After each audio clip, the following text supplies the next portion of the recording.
My name is Frank Ramstad. Today we are going to have a little lesson in making peanut brittle. Peanut brittle is the simplest of candies there is to make. You have heard that it is quite complicated. It is not. Now in making peanut brittle, there are three main ingredients: sugar, syrup, and peanuts. You must use raw peanuts. Now, of course, there are several other little ingredients go in just for flavoring, such as salt, margarine, and vanilla, and soda. Now, the soda that is put in peanut brittle is the same as you women that make bread. You put in yeast to make it rise.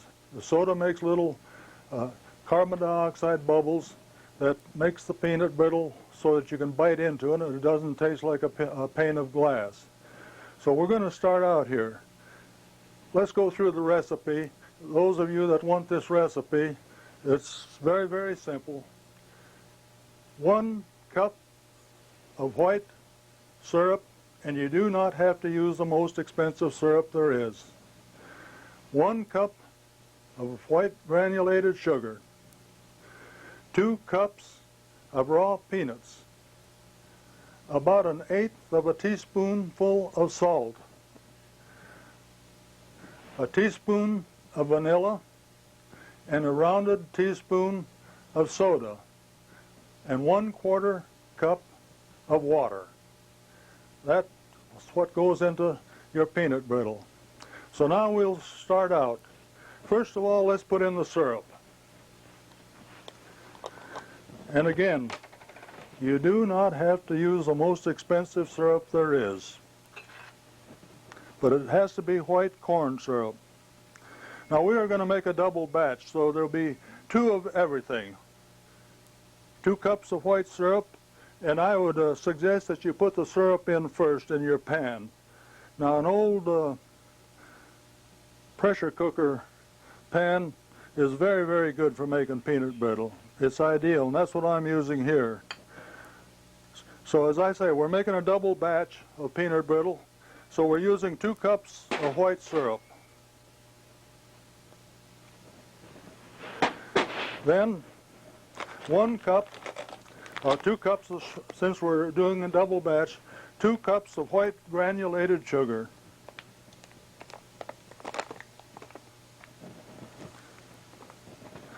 And it does not have to be the most expensive sugar either. Sugar is sugar.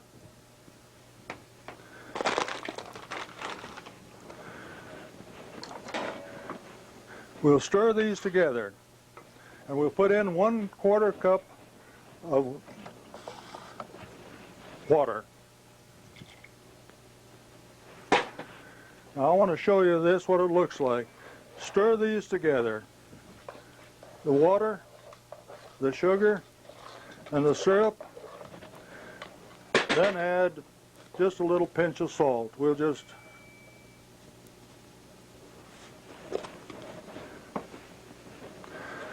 we have stirred these together. Now we'll put the fire on. Use a high heat. You shouldn't have too much trouble, and we are going to cook this syrup until 235 degrees. That's the first step in making this. And at 5 degrees without adding anything to it. And up to this point, we have stirred in the syrup and the water and the sugar. We do not have to stir again until we reach the 235 degrees. So we will turn on the fire and let that cook. All right, we're about up to 235 degrees now. I mentioned that we needed margarine. Being that this is a double batch, we'll use a whole stick of margarine. And again, you don't need the most expensive margarine that you can buy for it. But we're going to put in the margarine, and I suggest that instead of just dropping the stick in, cut it up into small pieces. That lets it dissolve in the syrup mixture. And we'll cut it up like this,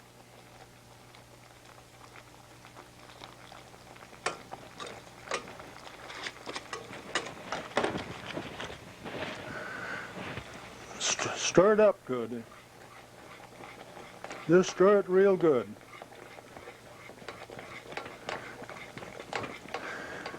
Then let it get real good and melted.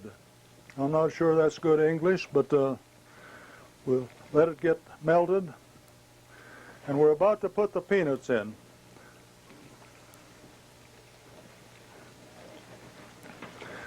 Now this is 4 cups of peanuts. Being it's a double batch, ordinarily, as I say, if you're making a single batch, you'd only have 2 cups of peanuts. But this is 4 cups of raw peanuts here. And we're going to put them in this boiling mess here, if you can call it that.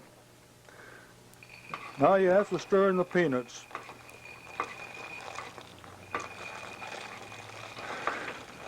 Be sure that you get the peanuts covered with a boiling mixture of syrup and water here and sugar. Now you have to stir. I said that up until 235 degrees you did not have to stir, but now you better stir or you're going to have burnt peanut brittle. And I'd suggest, just as a rule of thumb, rather than stir continuously, at least stir every 10 seconds. If you don't, you're going to have burnt peanut brittle. And if you invite friends over and you have burnt peanut brittle, they're not going to have too much good to say about your peanut brittle.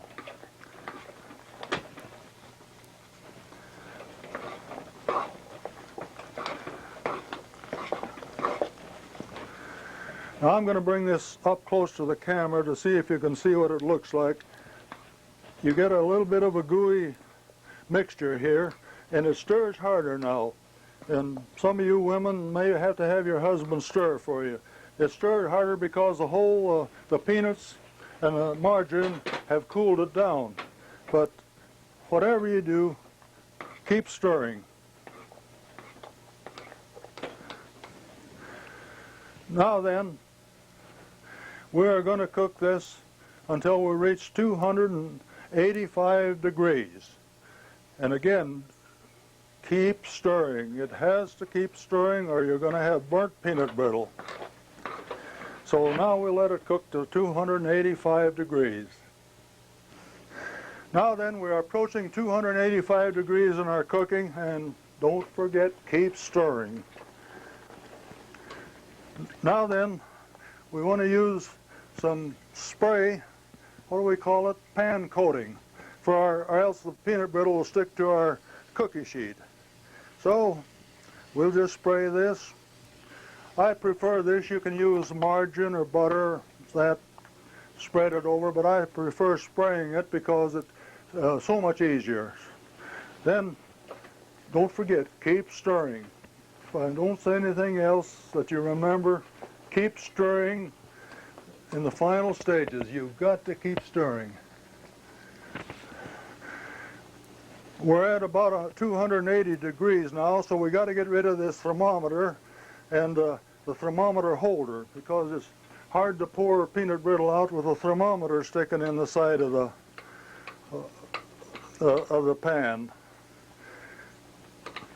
And I would suggest always use a thermometer. Some people do pretty good just by color, but I like to use a thermometer because I always come out with the same kind of peanut brittle if you go according to these temperatures. We cook it for about a minute after we reach 280 degrees. In about 1 minute it'll be 285.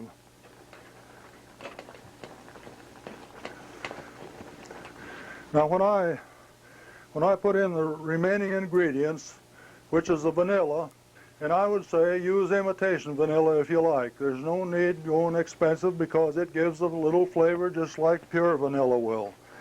I use imitation vanilla. If you notice through my talk, I've stressed economy. For the simple reason you get just as good a peanut brittle by economizing as if going overboard and paying high prices for your sugar, your syrup, and whatnot.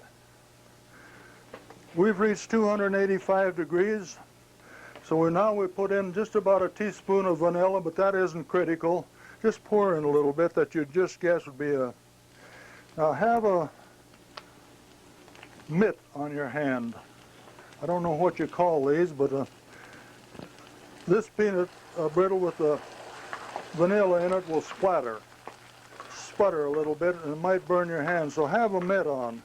It helps lots. Stir in the vanilla, stir it in real good.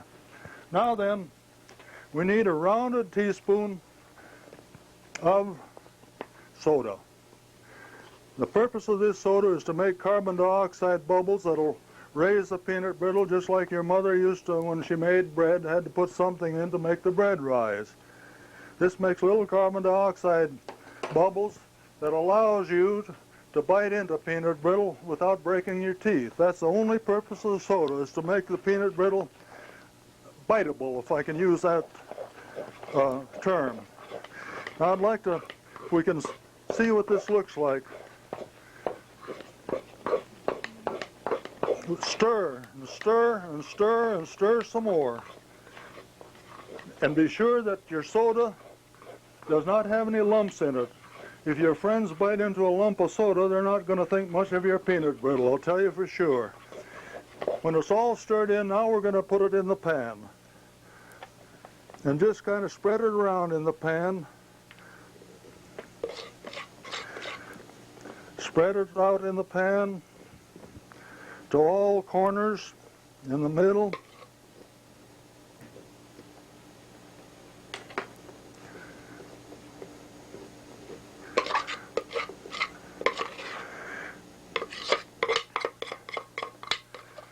Now I have made peanut brittle for several years here. I've sent peanut brittle to Korea, to servicemen.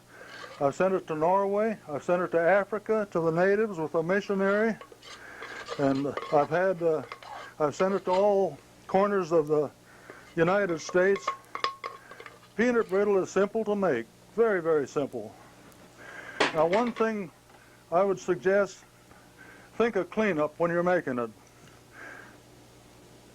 Rake off the excess peanut brittle from your spoon, not only for economy, but get it off as much as you can, because that doesn't have to melt off when you clean your dishes afterwards.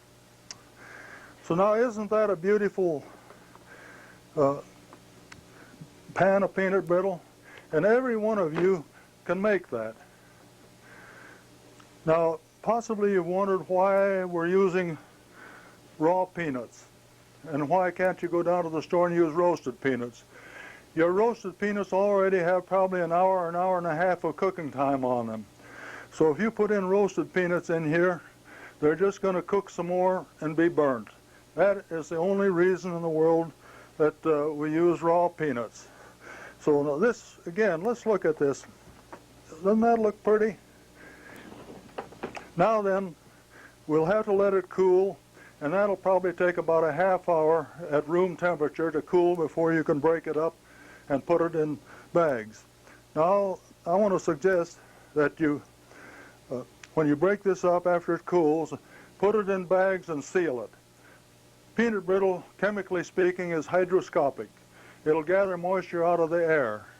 So that's one reason for keeping it in sealed bags. Looks like it's cooled off. So let's go from here now. What's the next thing we do? You might bend your cookie sheet just a little bit to raise it off there. Then raise up the whole bunch. Now there again, let's take a look. Isn't that pretty? And it'll taste just as good. And every one of you that are watching this can make peanut brittle just exactly like this. There's no secrets to this. All right, now we'll break up the peanut brittle into handable, if I may use that term, chunks, and put them into sealed plastic bags. Now I'm using freezer bags here. They'll take the stress a little bit more than ordinary bags, and won't break so easy. But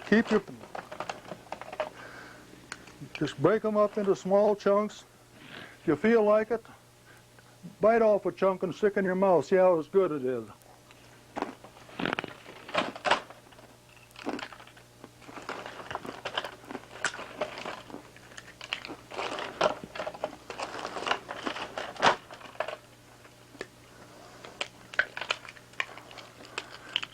Now just remember this.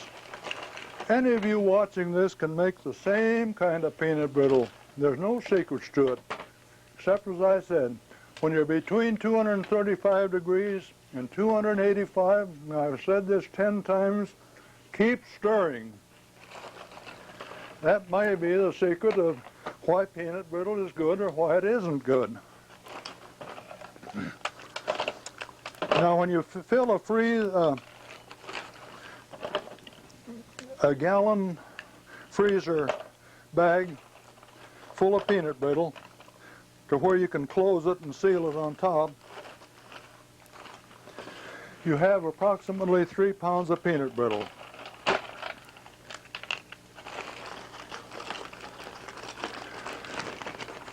Then, as I say, peanut brittle is hygroscopic. Now that sounds like a great big word. Being I'm a chemical engineer, well, that's a word we use quite often. Just means that it'll gather moisture. So now it's sealed. And this is roughly 3 pounds, and just a real good size to handle. And so, folks, I just hope you have a wonderful year.